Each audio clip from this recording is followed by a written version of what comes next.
Hello, my name is Kazia Tina Borse. Ako po si Eli Lumactao. Hello po, I am Tammy Masanga. I am a fourth-year student and I'm taking up Communications with Public Relations track. From Messiah College. and I actually have done my OJT or internship dito sa GFM.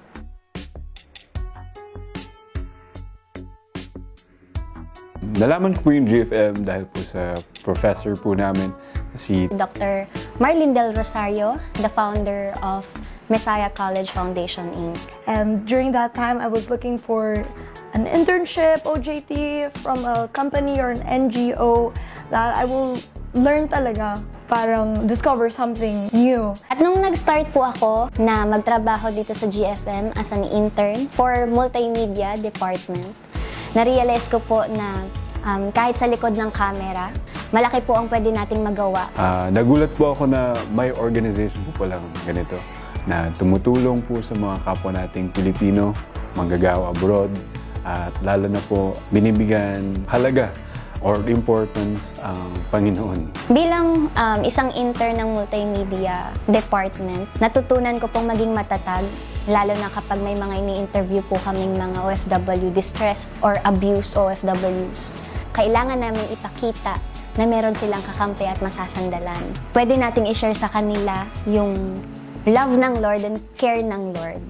Dahil dito sa experience ko, through GFM, nakita ko talaga yung hindi lang siya yung drama-drama sa movies. This is real and mahirap talaga maging OFW. Pwede tayong maging bahagi ng pagtulong sa ating lipunan. Even though GFM is a small organization, but yung impact na pwedeng magawa by just showing up and making an effort para tayo ay makatulong sa kapwa natin at syempre mai-share po natin yung gospel, yung truth, yung katotohanan na merong Diyos na nagmamahal sa kanila saan man sila dako ng mundo naroroon. GFM, maraming salamat po sa patuloy niyong paggabay sa mga OFWs at sa pamilya po nila. Continue to do God's work and salamat po sa pag-welcome sa akin as an intern dito. Maraming salamat po and God bless. Nagpapasalamat din po ako sa mga tao din na katulad ng Pastor Rene.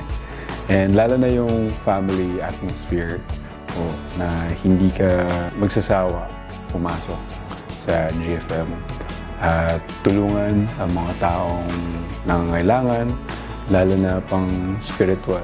Once again, maraming salamat po, our family GFM, for giving us the chance to grow here sa inyo pong organization. Salamat po sa inyong care, pagtanggap, pagmamahal sa bawat isa sa amin. At alam po namin na hindi ito ang huli. Once again, I am Tammy. I'm Athena. And I'm Ellie. You and us, we are GFM.